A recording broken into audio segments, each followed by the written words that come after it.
Hello there. Come and join me. My name's Nicole and I have a story I want to share with you. It's called Winnie Goes Batty and it's by Laura Owen and illustrated by Corky Paul. What's your favourite food? In this story, Winnie's bossy sister Wilma is coming for dinner. Winnie and Wilbur start cooking a fresh, healthy meal, but when they go looking for ingredients, they make a new friend instead.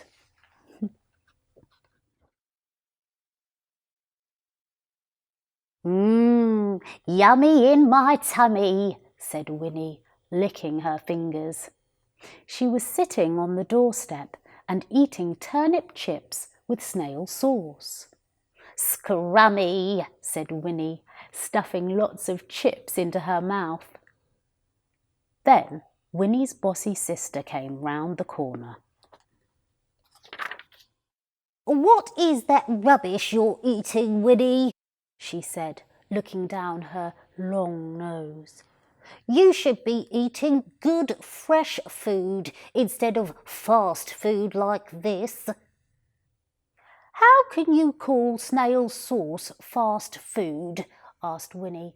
Anyway, I do cook fresh food for Wilbur and for me. I'll come to tea later and see for myself, said her sister. See you then, Winnie. Bye for now. Winnie hurried into the kitchen. Wilbur, she called, my sister is coming for tea, so we've got to cook up a feast. What shall we make? Wilbur looked in the fridge. Meow, he said. There was lots of squid. Good, said Winnie. Squid in jelly for starters. Then for the main course we'll have bat burgers.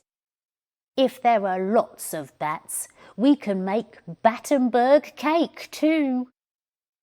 Wilbur opened the bat cupboard door. Meow, said Wilbur sadly. Knotted noodles, Wilbur, said Winnie. There's only one diddly little bat in there.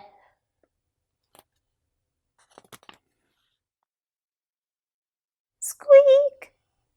The diddly little bat looked at Winnie with his diddly batty eyes. Meow? Asked Wilbur. He wanted to catch the diddly little bat. Stop, Wilbur, said Winnie. This bat's too teeny tiny to cook. Let's go to the bat cave and get some big ones to mash into burgers. Winnie and Wilbur flew off on the broom, but Winnie couldn't sit still. Jiggle, wriggle went the broom, swerve. Meow, said Wilbur crossly. Sorry, Wilbur, said Winnie, but there's something itching and scratching down my front. Winnie pulled out something small and black from inside her dress. Howling hats, she said. It's that diddly bat. The diddly bat trembled in her fingers. Oh, said Winnie, suddenly going soppy. It just wants to go home to the bat cave. Never mind, diddly bat. You can come with us, she said. Humph, said Wilbur. He wasn't going to get soppy over a bat.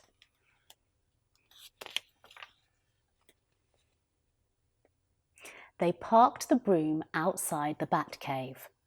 Winnie found some nets for catching the bats. Abracadabra, said Winnie, to make her wand glow brightly. Winnie and Wilbur could see bats clinging to all the walls. Squeak, squeak, squeak, went the bats. Pongy, wongy, woo, said Winnie. These bats smell lovely. Wilbur licked his lips. Swish, he went with his net. Swish, swish, went Winnie's wand. I've caught a bat, she said. The diddly bat climbed up Winnie's shoulder. Squeak! Oh, said Winnie, that bat is the diddly bat's mummy. He doesn't want her to be cooked in a burger. So Winnie let the bat go. Swish, swish, swat! She caught another bat. This one is as fat as a flump dumpling, said Winnie. Then Winnie noticed that it was rubbing its eyes. Oh no, this fat bat's crying. Squeak, went the diddly bat. Flumping fish cakes, said Winnie. Is this fat bat your grandpa, diddly bat? It seems like every bat in the whole cave is part of your family. Squeak, went the diddly bat again. Winnie put down her net. Oh, I give up, she said. The diddly bat's my friend, so I can't eat his family. I shall make my sister a starter, and that'll have to do. Let's go, Wilbur. Winnie and Wilbur didn't spot the diddly bat and his family following them into the kitchen. Aha! Bottled flies, said Winnie. Here's a packet of sun-dried lice too. Get out the pans, Wilbur. Our guest will be here in 5 shakes of a cockroach's bottom. Bring! Winnie! Yelled the doorbell. Oh no, she's here already, said Winnie. Winnie opened the door, and there stood her sister. She had her enormous nose in the air, sniffing. What can you smell? Asked Winnie, a bit worried. Not a thing, said her sister. You haven't done any cooking, have you, Winnie? I just knew it. But just then, a sizzle sound came from the kitchen. A wonderful smell crept around the corner and up Winnie's sister's nose. Oh, she said as she stepped into the kitchen. Wilbur is cooking, Winnie.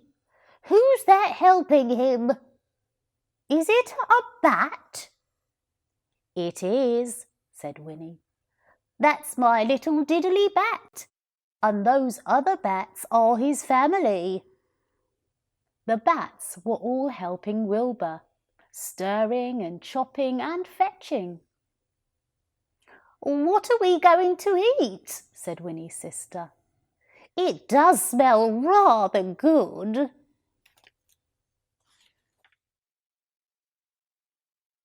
Winnie peeped into the pans. It's fly fritters with lice sprinkles. Very nice, said her sister. And it was. At last, Winnie's sister went home. The bats all hung themselves upside down in Winnie's room. Soon they were asleep. Night, night. Mind the cats don't bite, she said.